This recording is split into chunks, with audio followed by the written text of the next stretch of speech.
चप्पे चप्पे की खबर, बड़ी से बड़ी खबर,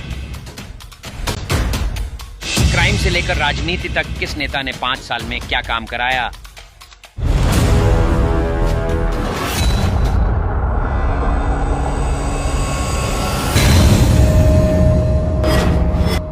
मिलेगी सबसे पहले हर खबर चेंजिंग फ्यूचर न्यूज पर, जो बदलेगा आपका फ्यूचर। मोदी जी और होम मिनिस्टर शाह दोनों मिलके ईडी का,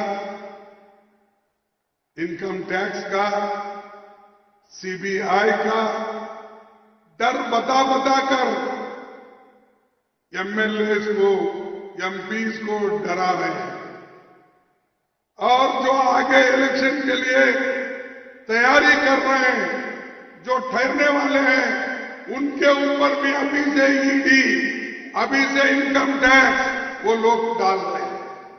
तो इसीलिए होशियार रहना। मैं रेवंत रेड्डी को भी बोलता हूं, जरा देख के होशियार हो, ये बड़े खतरनाक लोग हैं।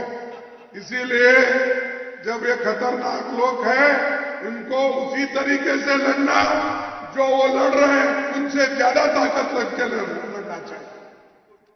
Modi Amit Shah ED, income tax, సిబిఐని ఉపయోగించి ఎమ్మెల్యేలని, ఎంపీలని బెదిరిస్తున్నారు.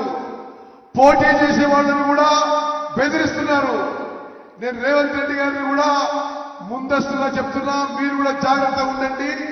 నరేంద్ర మోదీ उनको अकेले को नहीं बोला, रेवंत रेड्डी और उनके जो कांग्रेस के नेता लोग हैं, ये सभी होशियार रहना चाहिए। నరేంద్ర మోదీ, అమిత్ షా, రేవంత్ రెడ్డిని అందరినీ కూడా మరి అలర్ట్ గా ఉండాలి. ఈడీ, సిబిఐ, ఐటీ ద్వారా మిమ్మల్ని ఇబ్బంది పెట్టే పరిస్థితి ఉంటుందని చెప్పి నేను మనవి చేస్తున్నాను. जब जब तुम्हारी ताकत बढ़ती है, तब तब वो तुमको कमजोर करने के लिए खेल खेलते हैं। लेकिन तेलंगाना के लोग डरने वाले नहीं है। तेलंगाना के लोग हमेशा लड़ते रहे। आज जो इंडिपेंडेंट तेलंगाना हुआ, ये सोनिया गांधी जी के आशीर्वाद से हुआ, ये सोनिया गांधी के नेतृत्व में हुआ। हम सबको याद रखना चाहिए, अगर कोई गैर समझता है, गद्दारी करता है, तो वो ठीक नहीं है। एक आदमी ने तो गद्दारी किया, लेकिन अब पछता रहूंगा। कई लोग, कोई बोलते हैं सोया है, कोई बोलते हैं उठा है, कोई बोलते हैं बात कर रहा है, बोलते हैं, मुझे मालूम नहीं। लेकिन जो कांग्रेस के साथ गद्दारी करता है, वो एक न एक दिन जरूर हारता है।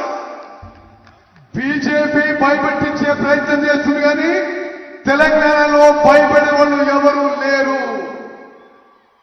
తెలంగాణలో సోనియా గాంధీ ఇచ్చిన తెలంగాణలో ఎవరు బీజేపీకి, నరేంద్ర మోదీకి, అమిత్ షాకి భయపడరు.